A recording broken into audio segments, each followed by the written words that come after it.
அன்பான வணக்கம். நான் பிரேமா கார்த்திகேயன். நீங்க கொடுக்குற சப்போர்ட்க்கு ரொம்ப ரொம்ப நன்றி. அப்படியே கொஞ்சம் சப்ஸ்கிரைப் தான் பண்ணுவீங்களே.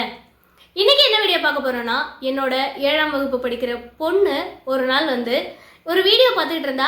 உடனே என்னோட ஃபோனை வாங்கி ஆன்லைன்ல நிறைய ப்ராடக்ட்ஸ் எல்லாம் பார்த்தா. புக் மார்க்கு, அப்புறம் கொஞ்சம் ஸ்டேஷ்னரி எல்லாம் பார்த்து இதெல்லாம் கார்ட்டில் ஆட் பண்ணிட்டு, எனக்கு இதெல்லாம் வேணுமா வாங்கி கொடுங்க அப்படின்னு சொன்னா.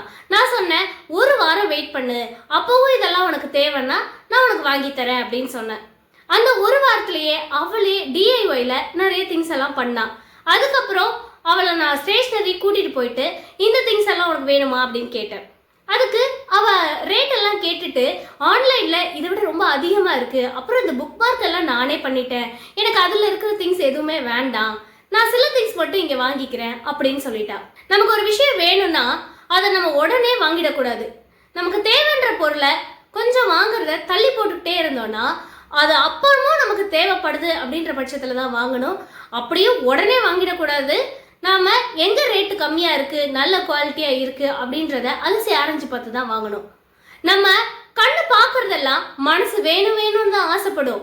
ஆனா எல்லாத்தையும் வாங்கிட்டோம்னா நம்ம புத்தி இழந்தவங்களா ஆயிடுவோம். இதுதான் சாக்ரட்டிஸ் அப்பவே சொன்னாரு.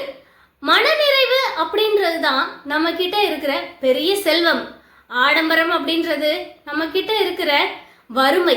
நீங்க எப்பவுமே வறுமை நிலைக்கு ஆளாகாம இருக்கணும்னா உங்களோட ஆடம்பரமான விஷயங்களை தள்ளி வச்சுட்டு மனநிறைவை கொண்டு வந்தா மட்டும்தான் நீங்க செல்வ செழிப்போட இருக்க முடியும்.